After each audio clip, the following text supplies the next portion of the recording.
pela graça das trocas que aqui estabelecemos e conversamos, e por tudo quanto pode nos edificar e nos tornar atentos e sóbrios para esse momento em que nós vivemos.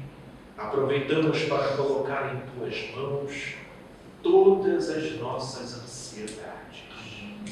Colocamos diante de ti entes queridos, familiares, amigos, pessoas com quem interagimos e lhe pedimos a tua assistência, o teu cuidado, e nisso confiamos. Confiamos e desde já te agradecemos, te pedindo a tua luz e graça pelo que vamos refletir nesse momento. Em nome de Jesus. Amém. E amém, meus amigos. Boa tarde, amigos aqui do Instagram. Estamos aqui na nossa reunião dominical, em especial nesse domingo de Páscoa, o domingo da ressurreição. Eu, inclusive, nas minhas redes estive gravando uma pequena sequência de vídeos que começou na sexta, onde eu falei sobre o dia da morte. Depois ontem, onde eu falei sobre o dia da angústia, que é aquele dia logo após a morte de Jesus. E hoje vamos falar da ressurreição. Mas falar da ressurreição coincidiu, em lermos o capítulo 5 do livro de Gálatas, na sequência do estudo que nós temos feito sobre esse livro. Então é nesse capítulo que eu quero te convidar a abrir.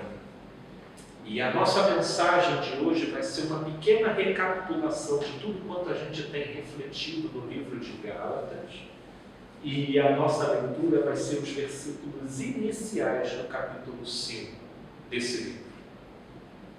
Bem, a todos que estão nos acompanhando, a gente vem falando no início o estudo e a reflexão que temos feito sobre o livro de Gálatas é sobre aquele que se faz o maior obstáculo para o desenvolvimento do Evangelho no nosso coração e na nossa vida.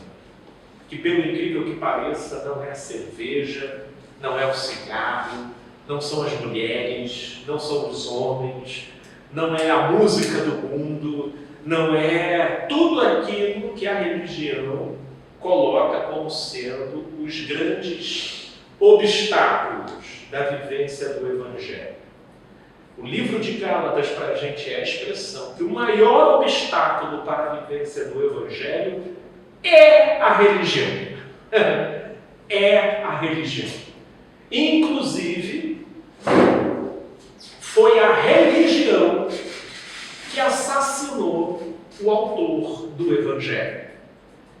Percebam que não foi Roma, em toda a sua desordem, promiscuidade, devassidão, que desenvolveu a volúpia de matar Jesus por não suportar Jesus. Quem não suportou Jesus foi a religião dos homens. Inclusive o livro de Gálatas, ele traz essa expressão, demonstrando que o grande obstáculo do Evangelho é a religião. E aí no capítulo 1, Paulo ele já começa no versículo 1, endereçando a coisa para um nível de credencial que a religião desconhece. Apóstolo da parte de Cristo Jesus e não da parte de homens. Isso já é uma credencial que é desconhecida pela religião. Porque a religião existe um plano de carreira. Você tem que entrar lá, primeiro como membro, depois fazendo os cursos e se inteirando acerca da dinâmica da coisa, você vai para diácono, de diácono você vai para presbítero e de presbítero você vai para pastor, entendeu? Esse sim é um pastorado ou uma liderança conforme a hierarquia e a estrutura dos homens. Só que no que diz respeito a isso, o capítulo 1 e o capítulo 2 de Gálatas, Paulo foi demonstrando o como que isso é relativo em relação à sublimidade do conhecimento que a gente obtém em Cristo Jesus e que coloca a gente na esteira do que estávamos conversando aqui um pouco antes. Porque para Paulo bastava ele ser sabido por Deus. Ele ser sabido por Deus. Logo, sendo sabido por Deus por intermédio de Cristo Jesus, qualquer outro sistema institucional de organização não é que se torna desprezível, ele se torna relativo. Porque, querendo ou não, no próprio capítulo 2 de Gálatas, como a gente viu, Paulo foi até Jerusalém para obter a destra da comunhão. Sim, daqueles que já falavam e trabalhavam em relação àquilo no qual ele foi inserido, pela experiência pessoal que ele teve com Cristo, ele então vai até eles para obter a destra da comunhão. Mas a linguagem de Paulo, na descrição de como que ele fez essa viagem, é o tempo todo relativizando a influência e a reputação e a imagem que esses homens tinham diante do olhar dos outros. Se coluna eles eram, eu não sei, mas a mim nada me acrescentava. Fui falar com aqueles que eram reputados, ele não dizia, eu os reputei. Você não vê Paulo chegando para os Gálatas e dizendo, olha gente, eu tenho a credencial de Jerusalém. Eu recebi a bênção do irmão Tiago, irmão do nosso Senhor Jesus. Você não vê Paulo falando assim. Quem fala assim é religioso. É lá na sua igreja que fala assim. Paulo nunca falou assim. Porque, na verdade, para Paulo, em Cristo Jesus, uma vez que o véu foi rasgado, o acesso é direto. E isso transpassa a política e a hierarquia dos homens. Agora, você percebe o equilíbrio de Paulo, porque Paulo não vivia como nenhum anarquista. Como eu disse aqui anteriormente, ele foi para Jerusalém para obter a bênção. Eu não diria a bênção, a destra da comunhão. O acordo entre ele e os irmãos de que juntos eles estavam no mesmo espírito, sendo que Cefas e Tiago pregando para os da circuncisão e ele sendo comissionado para os incircuncisos, os da não circuncisão. E havendo então essa orientação, cada qual conforme a sua vocação e sensibilidade, Paulo, embora tenha ido lá para ter uma conciliação com eles, você não vê Paulo tendo nenhuma relação de subserviência institucional e hierárquica com eles. Porque a fala deles, e Paulo dizia isso por quê? Porque no meio institucional sempre vai haver o joio e o trigo. E o joio no meio institucional queria fazer valer verdades que, conforme o Evangelho, já não faziam o menor sentido. Como, por exemplo, a obrigatoriedade de, mesmo acreditando em Cristo, o camarada ainda tinha que se circuncidar. Isso para Paulo violava frontalmente a liberdade conquistada a preço de sangue. Mas é isso que o espírito da religião faz o tempo todo. Olha, os religiosos mais flexíveis, eles vão até respeitar o fato de que você diz que crê em Jesus. Mas se você não for circuncidado com a frequência alguma igreja, você vai ser por eles interpretado como estando deficitário nessa relação com Deus. Porque religioso só se relaciona com Deus pela via de alguma circuncisão.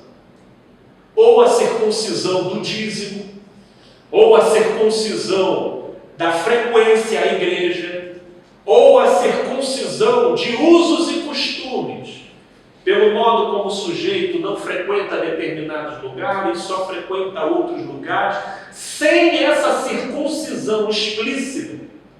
E vamos pensar o que é circuncisão. Circuncisão é um rito comum a todos.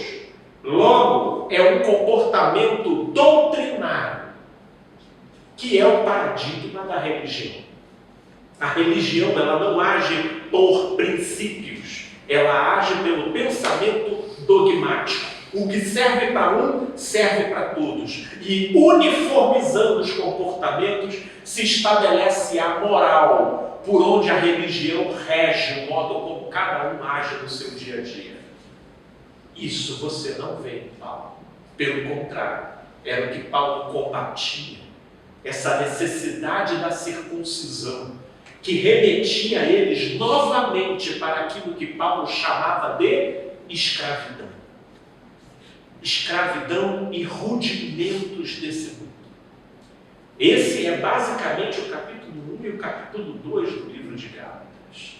O modo como a gente se impressiona com as autoridades, com as hierarquias. O modo como a gente abre mão da nossa própria liberdade de ser e do fato que a gente vive em paz com Deus. Se chegar um cara que, porque tem o gabarito de pastor diante do grupo e disser que você está distante de Deus porque você não se utiliza da circuncisão frequência à igreja, aí lá está você se sentindo culpado. E é isso que Paulo combate. E é nisso que o livro de Gálatas nos convida a fortalecer a nossa consciência, numa relação de fé com Deus, para além dessas instâncias. De modo que se você tiver que ir, vá, porque isso está alinhado harmonicamente com o seu coração. Mas não porque você tenha uma relação de obrigação com aquele rito, onde você vai se tornar aquilo que o líder lá diz que você vai ser, se você não andar de acordo com a linha. Isso é sugestionabilidade. E é isso que Paulo combatia, ao ponto de ele se valer de determinados comportamentos para dar um exemplo para pessoas incipientes de que elas podiam se bastar em Cristo Jesus. Muito embora havia muitos religiosos que queriam deturpar o que Paulo falava, acrescentando vários comportamentos para aquelas pessoas seguirem, como se aquilo fosse o caminho certo para se viver com Cristo. E Paulo chamava isso de escravidão.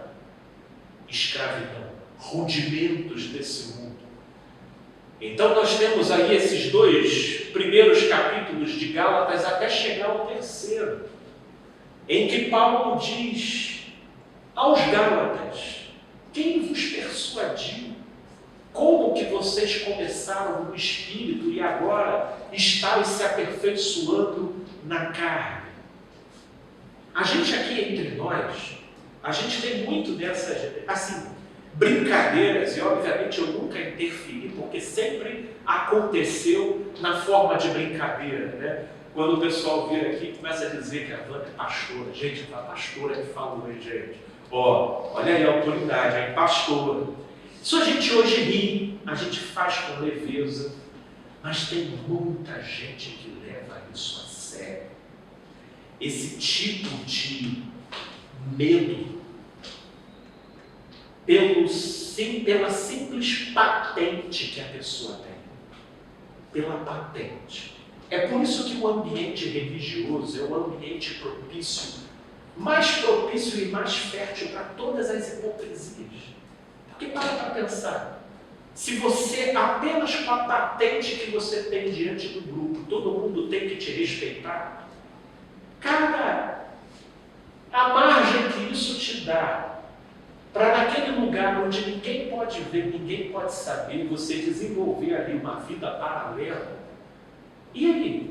É um ambiente perfeito para você viver uma duplicidade, onde com um grupo você é um, e você sozinho você é outro. Porque é isso que o ambiente religioso é mestre em fazer. Não é por outra razão que Jesus dizia sobre os religiosos: façam o que eles falam, mas não façam o que eles fazem. Porque eles são como sepulcros caiados, limpos e adornados por fora, mas por dentro jazem como defuntos. E é assim que o cenário religioso faz com a gente, quando a gente começa a atribuir a credencial da patente como uma expressão superior aos frutos de vida do sujeito. Porque aí viria a pergunta: tá, Felipe, então a gente vai respeitar pelo quê? Pela experiência, pela maturidade, pelo olhar, pelo serviço. Pelo serviço, pelo quanto que a pessoa serve, pelo quanto que a pessoa ajuda, pelo quanto que a pessoa faz, na direção do que Jesus ensinou entre vós. É assim que será. O maior será aquele que tem a patente? Não, aquele que serve. Aquele que serve. Então, Paulo, no capítulo 3 de Gálatas, ele chama a atenção de como os Gálatas abriam mão do espírito para retornar à carne, porque no final das contas é o nosso narcisismo, nessa carência de ser reconhecido e aplaudido pelos homens, que se refastela e todo mundo bater palma para você, mesmo se você for um grosso, mesmo você ser um estúpido, mesmo você não tendo o menor esmero para poder se aperfeiçoar no serviço ao próximo, mas pelo simples fato de você ter uma patente, todo mundo fica em silêncio, todo mundo bate palma. Você não acha que esses pastores se amarram quando eles chegam dentro de um ambiente, aí todo mundo senta direitinho, fica, pastor chegando, mas aí chega ele lá, peito de pombo, Pai do Senhor, irmão, aí olha, aí todo mundo fica, ai meu Deus do céu, ungido do Senhor. Meu Deus do céu, esses caras ejaculam com isso e vocês nem veem. Vocês chegam a um orgasmo com isso e vocês nem percebem. Tudo carne, tudo carnal, tudo carnal. E a gente se impressiona com essas coisas.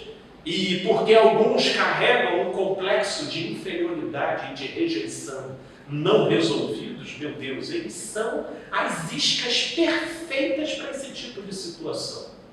Porque muita gente dentro desses ambientes adulam, porque eles se enxergam como os próximos pretendentes a ocupar aquele cargo. Eu estou aqui batendo palma para ele, porque um dia vai ser o meu dia de ser aplaudido naquele lugar. E é isso que movimenta toda a engrenagem, porque essa cultura não é boa, não é boba, então quem está lá na frente fica o tempo todo estimulando a você a se dedicar, porque um dia Deus pode te escolher para você sentar naquele trono de todas as visibilidades. E aí, naquele dia, você pode cagar o pau todinho, porque a sua patente vai te levar a estar acima da crítica de quem quer que esteja te olhando. Porque o ungido do Senhor tem imunidade parlamentar. Foro privilegiado. Entendeu? Os irmãos podem ter senso crítico horizontalmente entre irmãos. Mas à medida que o sujeito atingir uma alta patente, já não se pode criticar. Cara, não tem nada mais diabolicamente maravilhoso, né? Para gente cínica, para gente hipócrita, para gente duas caras. E que fica tão apavorada com a luz da verdade, que se utiliza do peso da patente para silenciar qualquer oposição que venha relativizar a autoridade dele no grupo. Eu tenho certeza que eu não estou falando nada que seja desconhecido para quem frequenta esses ambientes. Porque é a religião o maior obstáculo para o Evangelho. E isso exerce seduções na gente. É por isso que Paulo escreveu o livro de Gálatas, porque os Gálatas estavam retrocedendo em relação a isso. Ou seja, querendo se orgulhar em elementos humanos e passageiros. Eles queriam se orgulhar. Queriam voltar a se orgulhar porque eles eram circuncidados. Queriam voltar a se orgulhar porque eles eram dedicados, porque eles se sacrificavam. Toda vez que esse espírito se estabelecer, e inclusive ele é passível de acontecer no caminho da graça. Felipe, isso não aconteceu apenas com os Gálatas, né? Aconteceu com todas as outras igrejas, então. Em níveis diferentes, muito embora a carta aos Gálatas eu nessa direção. Naquilo que em outras igrejas Paulo dedicou um capítulo ou uma sequência de 3 versículos, aos Gálatas foi dedicada a carta inteira. A cidade dos Gálatas, a região lá dos Gálatas que viviam, estava mais próximo de Jerusalém? Não, é lá na Ásia Menor. Fica praticamente no norte do que hoje a gente conhece como a Turquia. Porque pela distância a gente imaginava que a influência seria maior, né? A grande verdade é que eu poderia pressupor que pela maneira aberta e receptiva como os Gálatas recebiam a todos, o que acontecia é que por onde Paulo passava, ia um grupo de crentes judaizantes atrás e procuravam persuadir eles ao contrário, inclusive mentindo que Paulo, porque como Paulo se distanciava e você já não tinha uma comunicação remota como a gente tem hoje em dia, Paulo se distanciava e isso durava o quê? Meses. E esse grupo chegava dizendo até que Paulo agora estava pregando a lei novamente. Você vê isso quando aqui, no próprio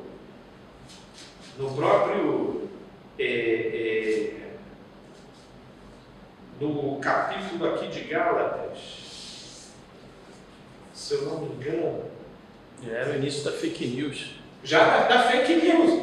E Paulo diz, porém, irmãos, ele diz aqui, no versículo 10 do capítulo 5, confio de vós no Senhor, que não alimentareis nenhum outro sentimento, mas aquele que vos perturba, seja ele quem for, sofrerá condenação. Eu, porém, irmãos, se ainda prego a circuncisão, por que continuo sendo perseguido? Ele faz a pergunta. Por que Paulo está fazendo essa pergunta para eles? Porque estavam dizendo que Paulo passou a pregar a circuncisão. O grupo que foi para lá, dizendo, não, gente, agora até Paulo está pregando circuncisão, é para se circuncidar. O negócio era perverso, era mesquinho, entendeu? Era baixo, entendeu? Era como o Guto disse, é fake news. E o que crente mais faz é fake news. Porque se a verdade não funciona da maneira como eles acreditam, se eles enxergam uma meia-verdade, eles já tomam aquilo como verdade e espalham a notícia. Espalham a notícia, eles nem verificam a origem, nem param para ver se aquilo dali é real. Pelo simples fato de confirmar um sentimento que eles têm, eles transmitem a notícia. Você vê como não tem nada novo sobre a Terra. É tudo se repetindo, só que com agentes novos e um cenário diferente. Então, nessa direção, chega um capítulo, e aí, inclusive no capítulo 3, sobre esse retrocesso, nós comentamos aqui numa das nossas reuniões, do quanto que a gente, muitas pessoas retrocedem ao mecanismo religioso, porque entendiam que enquanto lá, com medo e com culpa, eles se sentiam mais produtivos do que quando sob a liberdade. Então, sob a liberdade, eles acabaram se soltando, se sentindo e se vendo tão soltos, tão livres, que parece já não ter motivação e muito menos propositividade para fazer nada, não por necessidade ou por obrigação, mas apenas pelo valor simples do significado. Só que isso é uma outra operação mental que precisa ser treinada na gente. E eu já vi muita gente retrocedendo pelo fato de constatar que piorou depois que saiu do cabresto da religião. Porque pelo menos no cabresto da religião, ela não se via fazendo isso e aquilo. E porque a liberdade, ou na liberdade, ela não conseguiu encontrar motivação para fazer as coisas que ela achava significativa. E aí é que muitos retrocedem. E é isso que nós chamamos a atenção. Porque liberdade e lei são mecanismos que moldam a nossa maneira de sentir e perceber a vida. Ou seja, molda a nossa estrutura psicofísico-neurológica. Sendo assim, uma vez na liberdade, é preciso se adaptar a fazer as coisas pelo simples significado que elas têm, a contribuir pelo simples significado que tem, sem que você seja ameaçado de ter coisas destruídas, de você ler a Bíblia agora não mais porque é obrigação, de você ir ao encontro não mais porque se você faltar vai ficar todo mundo te olhando torto. Não vai, e a gente vai trabalhar para esse tipo de coisa não acontecer. Mas para muitos, mesmo depois de muito tempo, eles arrefeceram em muita coisa que seria significativa, edificante e boa para a vida, mas que eles pararam de fazer, porque já não sendo chicoteados pelo medo ou pela culpa, eles não conseguem angariar nenhuma outra motivação para se movimentar. E aí começaram a fazer da liberdade algo ruim para si mesmos. Que miséria, que tragédia.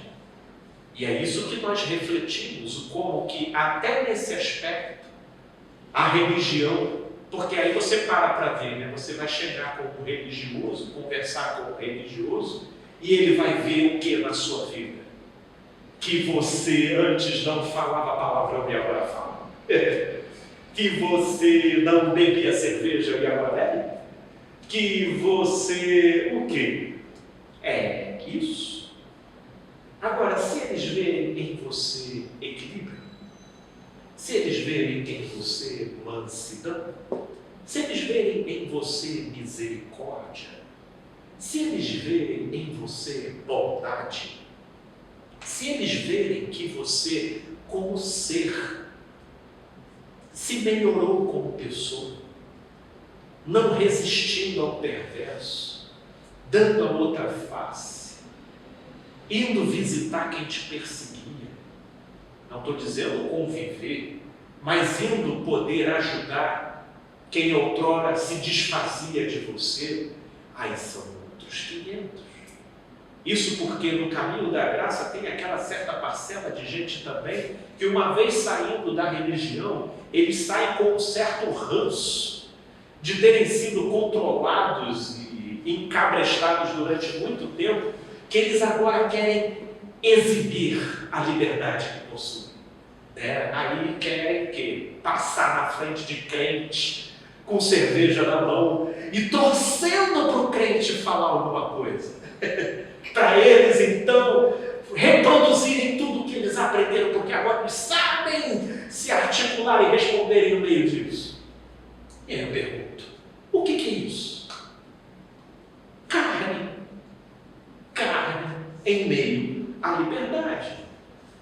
Porque a liberdade ela só vai ter um pleno potencial de benefício em nós o dia que ela for associada a um amor amadurecido. A um amor amadurecido.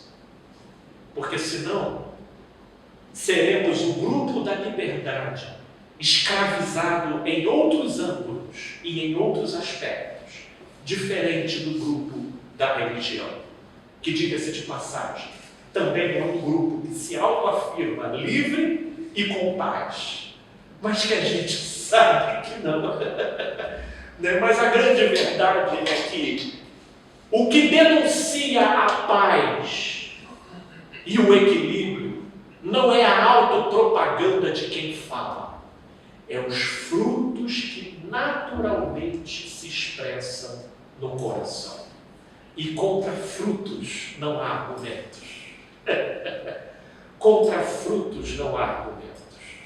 E aí chegamos no capítulo 4, inclusive na semana passada, quando nós falamos sobre a alegoria entre Sara e Agar, sobre aquela que representa a Jerusalém física e a que representa a Jerusalém espiritual.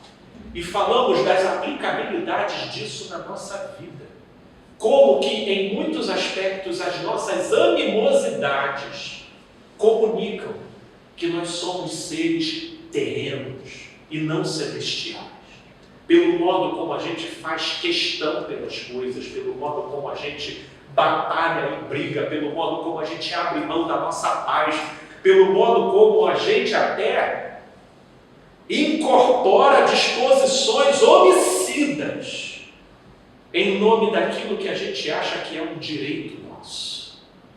E esses expressam o fruto da geração de Agar, que é a geração carnal, que é escrava a esse mundo e, portanto, vive como se esse mundo e essa dimensão fosse a sua principal glória. Já os filhos de Sara tipificam aqueles que carregam a sua pátria no porvir e exercitam dia após dia negociar com os seus impulsos e sentimentos os seus apelos, a sua definição do que seja sua propriedade. Obviamente não pagando um papel de total permissividade, mas sim de consciência na direção de priorizar as riquezas espirituais em detrimento de se entrar numa linha de desgaste com o perverso, com aquele que entende que tudo que ele tem é aquilo que ele está lutando contra você. Só que aquele que carrega a esperança no coração tem sempre algo além no qual ele possa acreditar. E que não é que não vai tornar desconfortável a experiência de você perder alguma coisa, de você sofrer um dano. Mas esse sofrimento se torna transponível quando você tem uma esperança exercitada naquilo que te aguarda. Você não tem hoje, mas é seu. Abraão não precisou lutar por nenhuma terra. E ele morreu sem efetivamente possuí-la, mas ele foi salvo pela esperança que lhe foi dada. E isso levou Abraão a equilibrar seus sentimentos e as suas dinâmicas internas. Por isso é que é a fé naquilo que a gente de fato ainda não tem, mas já é nosso, que contribui para que não nos tornemos escravos da nossa própria animalidade, pela maneira como a gente se obstina na relação com as coisas.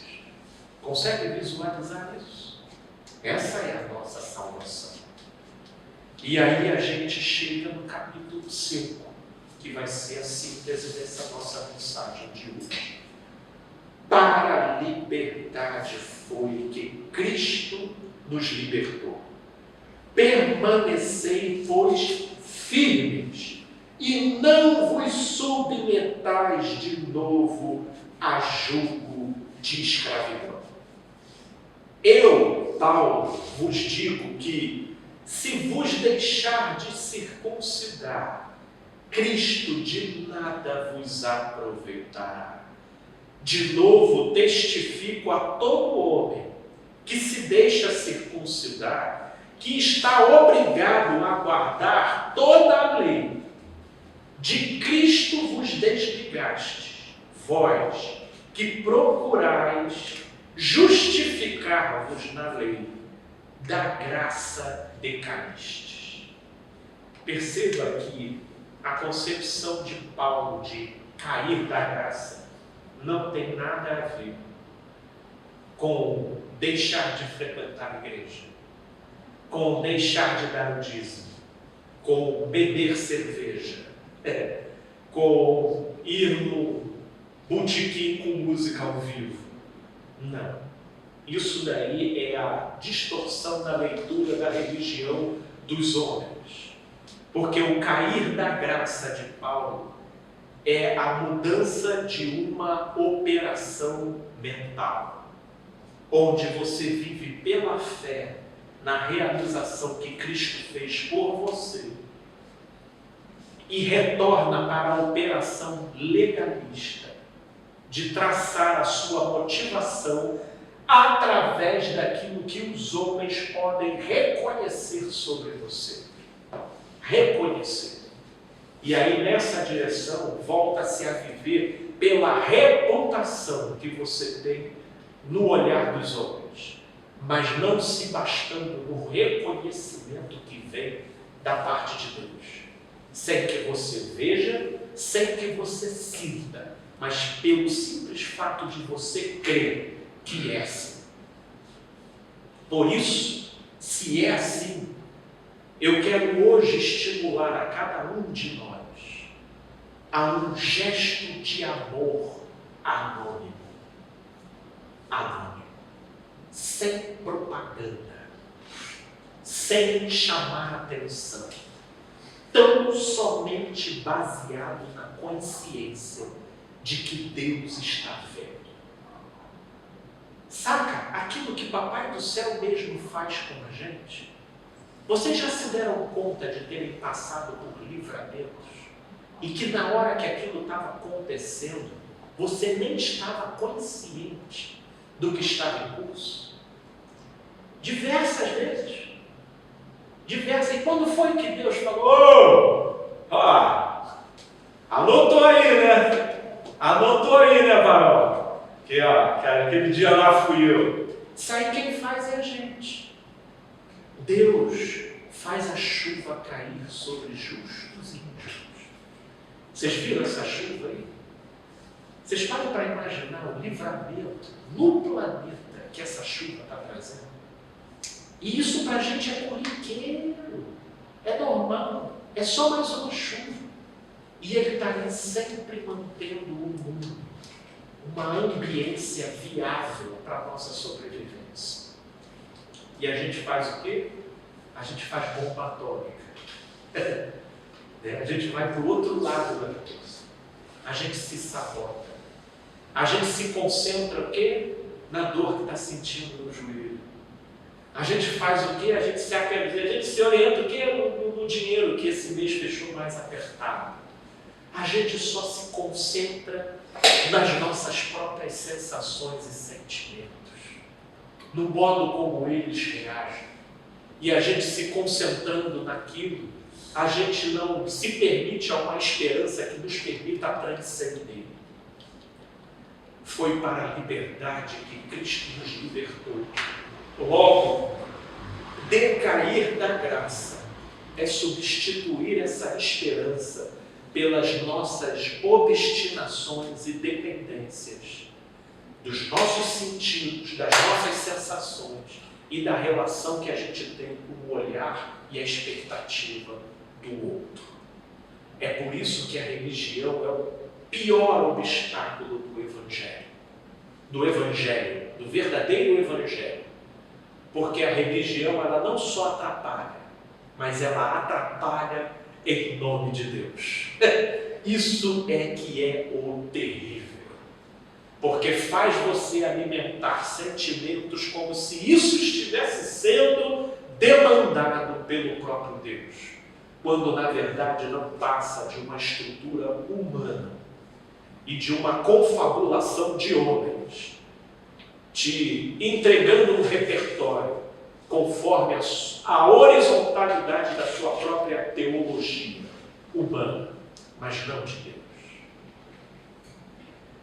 Paizinho querido, Deus de amor, que tu possas aprofundar essa mensagem no nosso coração, entendendo que liberdade em si é algo bonito de se falar, mas é uma coisa que poucos estão dispostos a viver, sobretudo no que concerne aos próprios sentimentos e sensações, que é o que a maioria toma como o absoluto da definição da nossa própria realidade. Portanto, se para muitos eles sentem medo, eles se acham na obrigação de correr. Se eles sentem culpa, eles se acham na obrigação de compensar. Se eles sentem qualquer coisa, eles se acham na obrigação de realizar. Meu Deus, que tu possa nos abrir o nosso entendimento e nos libertar dos nossos próprios sentimentos e sensações. Não no sentido de desprezá-los, mas que nos permita transcendermos numa vida coerente com o teu Evangelho, como aqueles que acreditam que são amados e justificados por ti, pois é daí que nasce a verdadeira liberdade, ainda que seja para aquele que vive algo desconfortável, mas que seja assim com cada um de nós, e que cresçamos nesse entendimento, a fim de que possamos viver à altura da graça que nós recebemos. Conduz-nos nessa direção e permita-nos visualizar os momentos e os contextos em que devemos aplicar essa grande verdade. Assim te pedimos e nisso agradecemos em Cristo Jesus. Amém e amém.